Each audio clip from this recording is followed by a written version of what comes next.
Her dog died first. Then doctors told Diane Ladd she was next. At 89, the Oscar-nominated actress is finally telling the terrifying truth. Invisible poison was killing her slowly, for years. The toxic secret in her California paradise. The shocking diagnosis nobody saw coming. The simple trick that saved her life when medicine couldn't help. "I wasn't supposed to be alive today," she admits. But that's just one of the bombshells she's kept hidden until now. Diane Ladd was born during a Thanksgiving visit to her grandparents in Laurel, Mississippi, on November 29, 1935. But she actually grew up in Meridian. Her father, Preston, was a veterinarian who sold his own livestock remedies across 5 states. He was also a country music songwriter, even though he never published his songs. Diane's mother, Mary, stayed at home but had once been an actress herself. From the start, there was a mix of creativity and discipline in Diane's life. Her father wanted her to become a lawyer and pushed her hard in that direction. And she was good at it, sharp, focused, and determined. But something inside her kept pulling her toward the arts. That tug of war between what she wanted and what her father expected shaped who she became. By the time she turned 16, she had already graduated from St. Aloysius Academy and earned a scholarship to Louisiana State University. She started studying law, just like her father wanted. But it didn't last. Her heart wasn't in it. She couldn't ignore the voice inside her telling her to perform. She left college and joined a finishing school in New Orleans. There, she studied acting, singing, dancing, and even fencing. On weekends, she modeled to make money. At night, she sang jazz and blues in the French Quarter with a Dixieland band. That's when she started performing in small plays at the Gallery Circle Theater, right near Jackson Square. She had no formal training, but she had raw talent. Audiences could see it. She had a presence, and even though she was young, she carried heavy emotions like a seasoned actor. Her passion created tension at home. Her father still wanted her to follow a more stable path, and Diane's choices made things hard between them. But by the time she turned 18, she had made up her mind. She wasn't going back. She was going to be an actress. Then, one night during a play in New Orleans, someone noticed her. A touring actor from a production of Tobacco Road saw her on stage and was stunned by her performance. He offered her a part in the San Francisco run of the show. Just like that, she got her first professional acting job.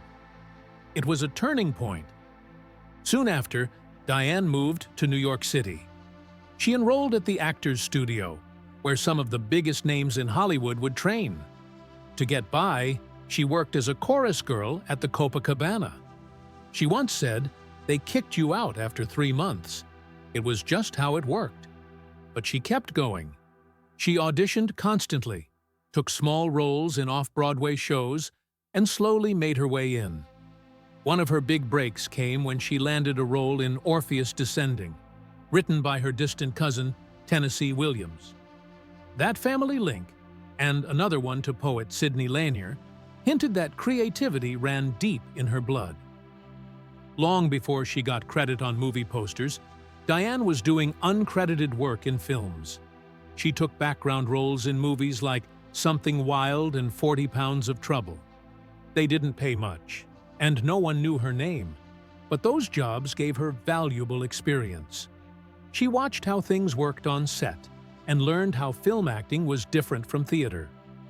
Between 1961 and 1965, she took whatever roles she could get, extras, one-liners, anything. In 1966, she finally got a role that made people take notice. She starred in The Wild Angels, a gritty biker movie directed by Roger Corman. She played Gaish, the wife of a biker played by her real-life husband, Bruce Dern. The film was low budget, but became a huge hit, earning over $15 million. It helped launch the biker film trend and made Diane a recognizable face in Hollywood. Her scenes with real members of the Hells Angels gave the film a raw edge that audiences couldn't ignore. But before that movie, she had been building her resume on television. From 1957 to 1967, Diane showed up in at least 17 different shows. Sometimes, she played completely different characters in the same series. She was in crime dramas, westerns, and everything in between. She popped up in Gunsmoke, Naked City, Daniel Boone, and The Big Valley. These weren't leading roles, but they showed how versatile she was. Casting directors started to see her as someone who could handle anything. There was another challenge she had to face early on. People kept confusing her with Alan Ladd's daughter. She wasn't related to him at all, but the last name made people assume things. Sometimes, the confusion helped her get a foot in the door. But when producers found out the truth, they felt misled. It hurt her chances. She even thought about changing her name just to avoid the mess. But instead, she stuck it out. She wanted to make her own name mean something. Diane Ladd's life changed in 1974. Before that, she had talent, but Hollywood didn't always treat her kindly. Some people thought she was difficult. A misunderstanding on a TV set, where an assistant director wrongly accused her of being late and acting like a diva, followed her around like a shadow. That reputation nearly cost her the role that would change everything. But then came a chance, an unexpected one. Martin Scorsese was making his first big Hollywood movie. It was a story about a single mother trying to rebuild her life. He needed someone tough, funny, and real to play Flo, a waitress who didn't take nonsense from anyone. Despite the whispers, Scorsese chose Diane Ladd, and she delivered something unforgettable. Flo was loud, funny, sharp, and rough around the edges. But underneath that hard shell was warmth and loyalty. Diane didn't just act the part, she became Flo. She gave her soul to the character, making people laugh one moment and feel heartache the next. That contrast made Flo unforgettable. She was more than a sassy waitress, she was human. And audiences loved her. That love turned into awards. Diane won a BAFTA for Best Supporting Actress and earned her first Oscar nomination.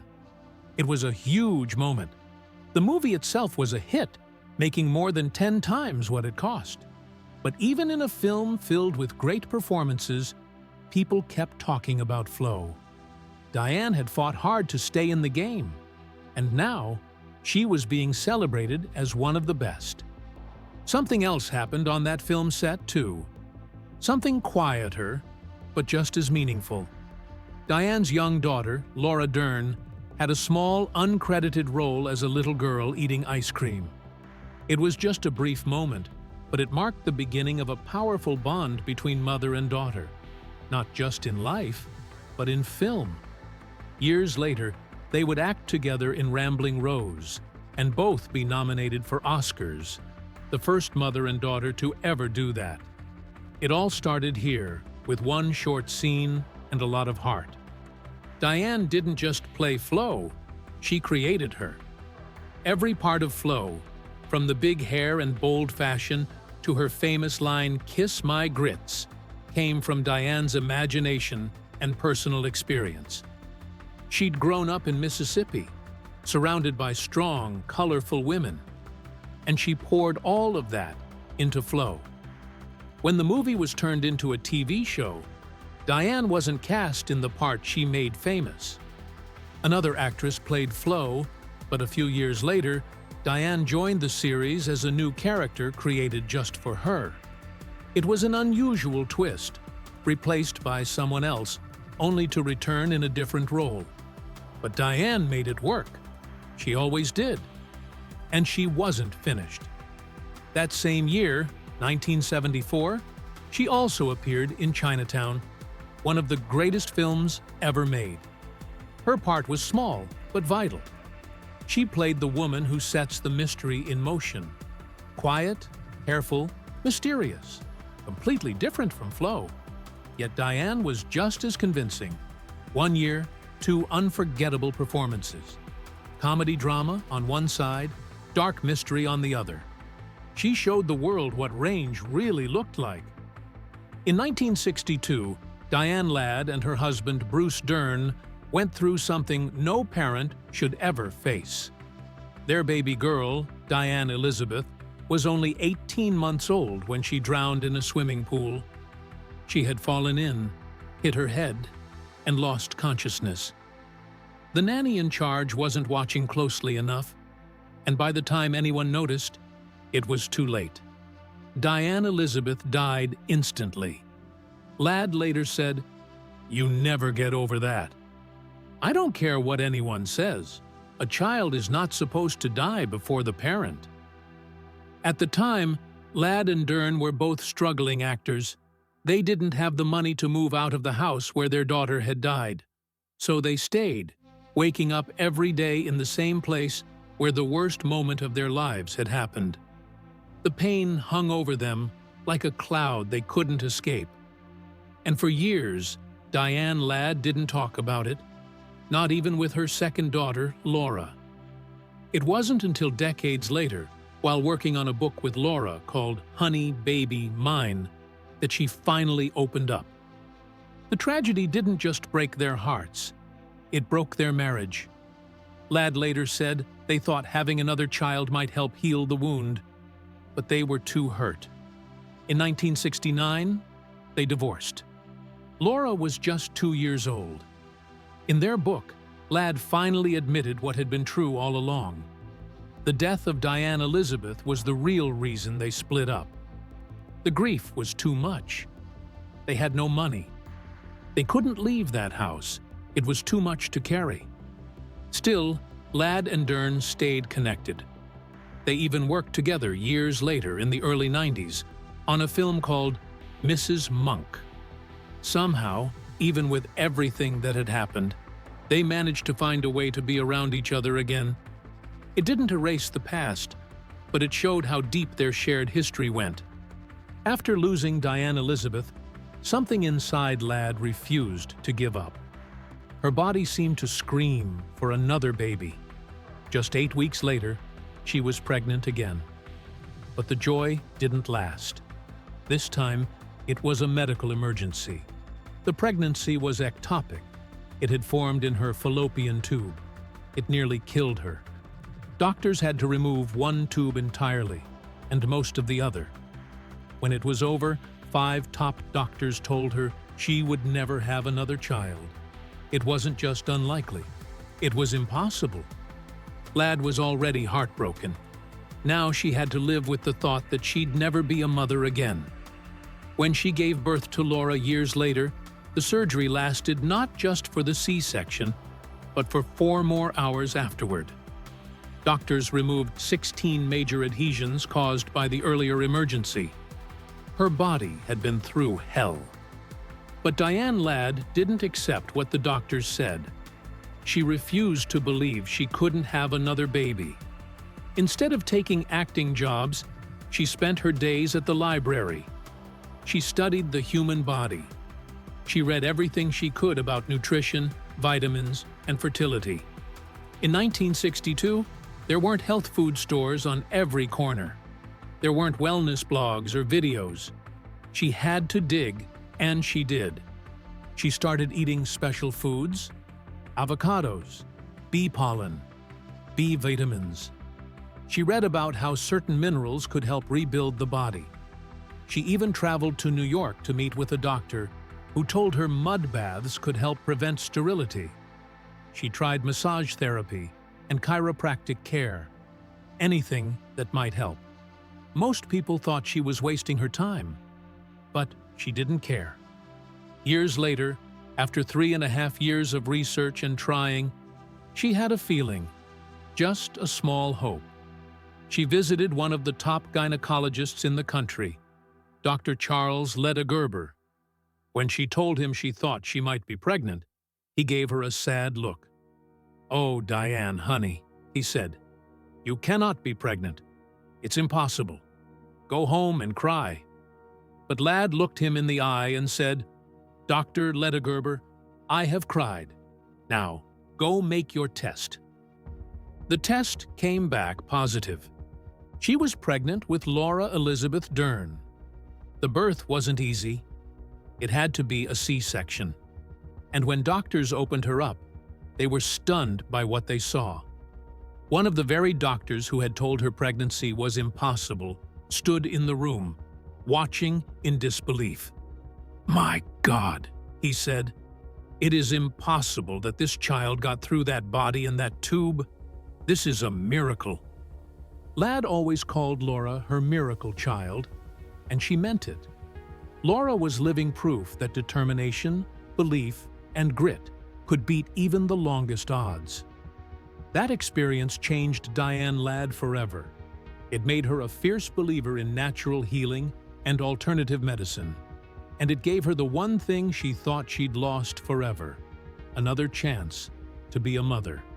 In 1980, Diane Ladd joined the popular CBS sitcom Alice. But instead of playing Flo, the waitress she made famous in the movie Alice Doesn't Live Here Anymore, she played someone new. Her character was Belle Dupree, a loud, sassy waitress who had once worked at Mel's Diner before. This choice surprised many people, but it made the show feel fresh while still connecting it to the past. Belle was full of energy and charm, and Ladd played her with so much spirit that she won a Golden Globe. Her catchphrase, "Butter my biscuits," was created to match Flo's famous line, "Kiss my grits." It didn't catch on the same way, but it still made Belle memorable. Even with her award-winning performance, Ladd's time on the show was short. She left after just one season and was replaced in 1981. Before joining Alice, CBS had actually been nervous about hiring her.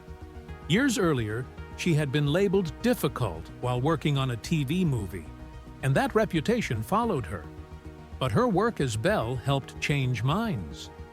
While many actors stay in front of the camera, Ladd decided to try something different. During the 1980s, she began directing. It was rare for women to be behind the camera at that time, but she didn't let that stop her. She learned by watching others and built her own style, one that focused on real emotions and deep characters. By 1990, she had directed episodes for several TV shows and was getting noticed for her unique touch. One of her biggest moments came with the film Mrs. Monk, which she directed herself and cast her ex-husband Bruce Dern in. It was the first time a woman had directed her ex-husband in a movie. The film earned her multiple awards and proved she had talent far beyond acting. Ladd also had a background in psychology, which helped her connect with actors and pull out strong performances. Her success opened doors for other women and showed that she could lead just as well as she could perform. But Ladd never left acting behind.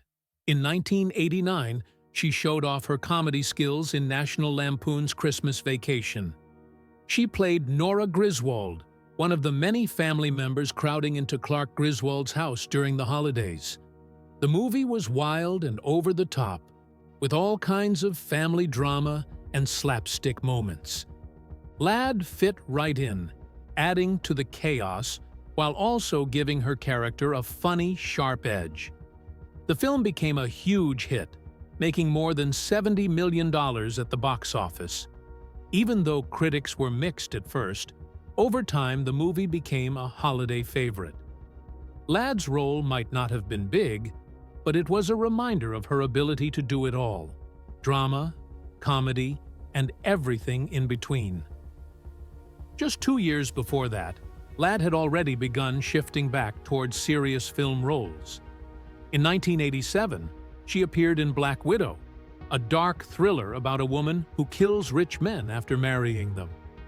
The movie had a stylish, mysterious vibe, and Ladd played one of the supporting characters with her usual depth.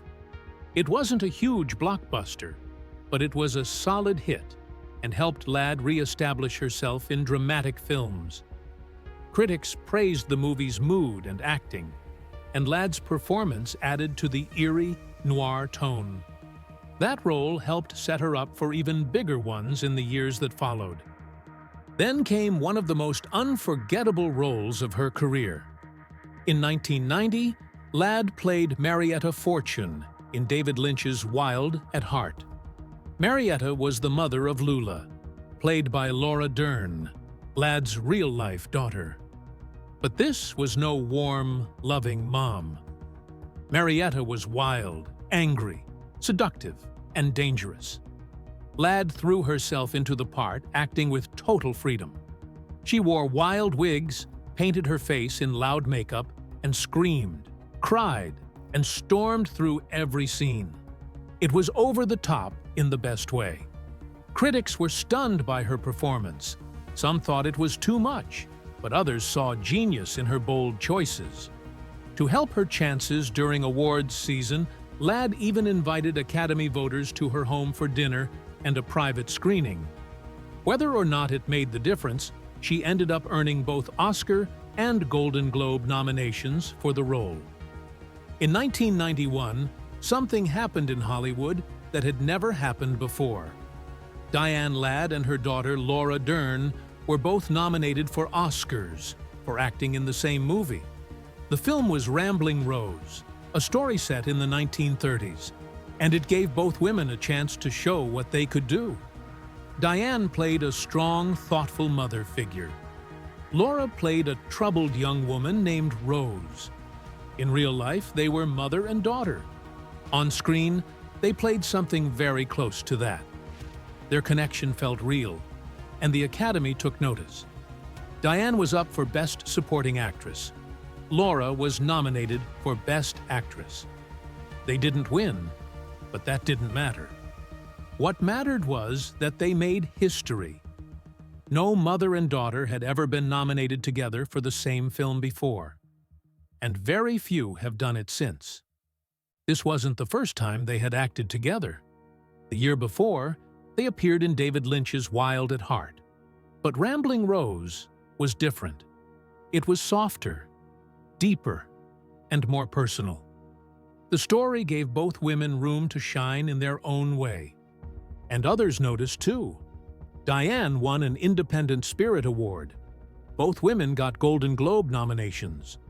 The movie became more than just a role for them. It became a shared achievement, one that bonded them in a way few people ever experience. And then, something unexpected happened. Princess Diana saw the movie. She didn't just like it, she loved it. So much so that she arranged a royal premiere in London. She invited Diane and Laura to sit with her at the screening. Diana sat between them, holding their hands as the story played out on screen. She cried during the film. She was deeply moved by the way the story showed strength, love, and understanding between women. This royal moment gave the film even more attention, especially in Europe. It also added a layer of emotion.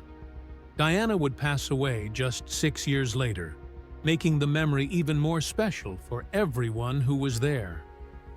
For Diane Ladd, the role of mother in Rambling Rose became one of the most important of her career. Her character was a Yankee living in the Deep South, well-educated and ahead of her time. She stood for kindness, but also for justice. In one unforgettable scene, she confronts a doctor who wants to perform a hysterectomy on Rose, a disturbing practice once used to control women's behavior. Diane's delivery in that moment was quiet, but fierce. She didn't scream, she didn't cry, but she made it clear that no one was going to hurt this girl, not on her watch. That scene became the emotional core of the film. The director, Martha Coolidge, said she knew the whole movie depended on getting that moment right. Diane nailed it. Critics couldn't stop talking about her performance. Roger Ebert said her character brought warmth and understanding to a difficult story. The Los Angeles Times praised the way she and Robert Duvall played a long-married couple, full of missed signals but deep affection. That combination of grit, wisdom, and love made Diane's role unforgettable. This was her third Oscar nomination, after Alice Doesn't Live Here Anymore and Wild at Heart.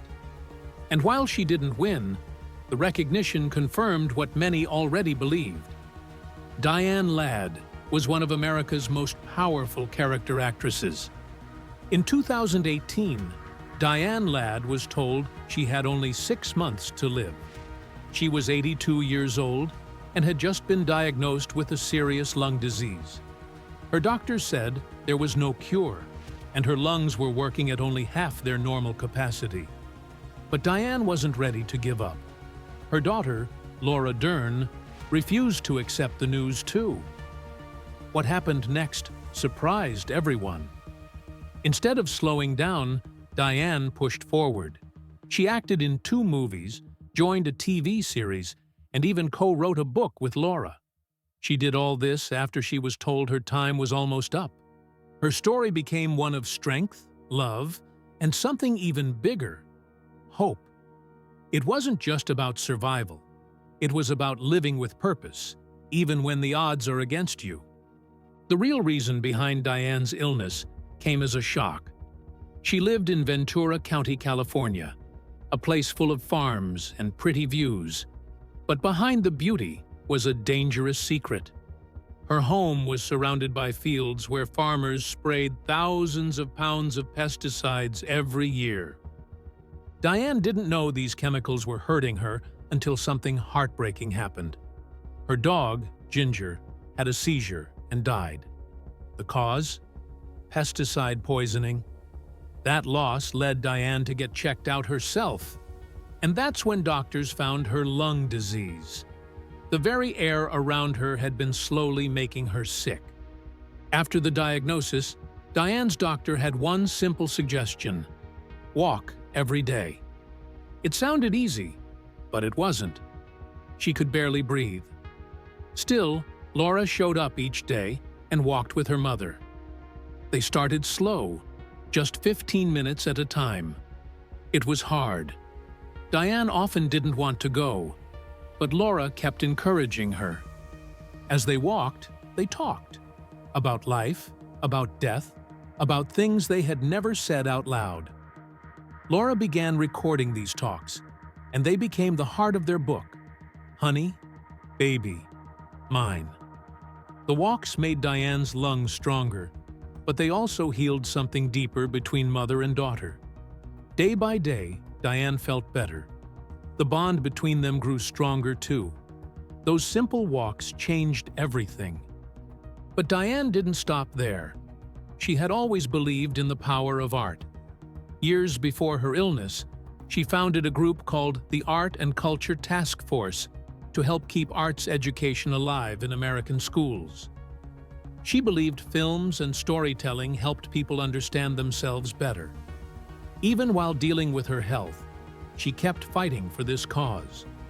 She used her own education, from psychology to nutrition, to promote learning in all its forms. And she never stopped speaking up about the challenges women face in Hollywood, especially when it comes to writing and directing.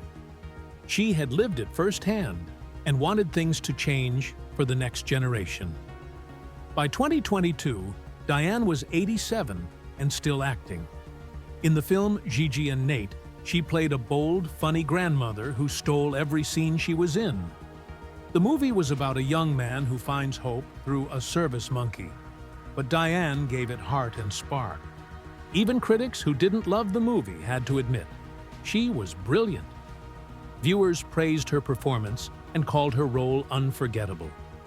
Diane wasn't just surviving anymore, she was thriving, proving that talent, courage, and a little bit of stubbornness can carry you far, even when everyone else has given up.